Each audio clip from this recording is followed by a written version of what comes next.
Сәлем достар, сіздермен бірге боламыз. Бұл видеода біз 37-ті үшінші есеп шығаратын боламыз. Кеттік.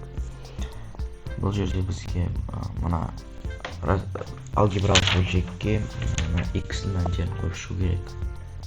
Мысалға, міне x-ның орнына біріншісінде -13 тұр. Енді -13-ке +5 қоссақ, -8 болады. Так, -13-ке -3 қос. Азайтсақ, екеу қосылып кетеді де -16 болады. Бұл екеу қысқарып кетсе, так, 2-ден 1 қалады. Жердің жауабы 2-ден 1. Так, енді 5 шығарамыз екіншісін. X-ның орнына -5 қоссақ, 0 қалады. 0-ді -8 берсек, 0 қалады. Так, 0 шығады. Енді -0,2-ні қоямыз.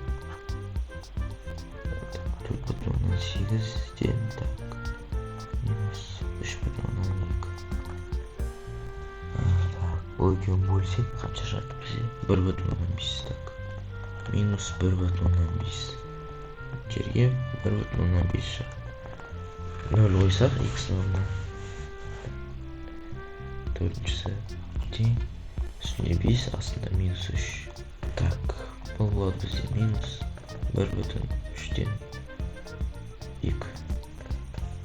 3-ден 2. Енді, так, 13-ден 1 қоямыз. Қосылған 5, бөлінген 17-ден 1, -3. Так, тең, аяқта 5,17-ден 1 болады, бөлінген -3,17-ден 1. Тең,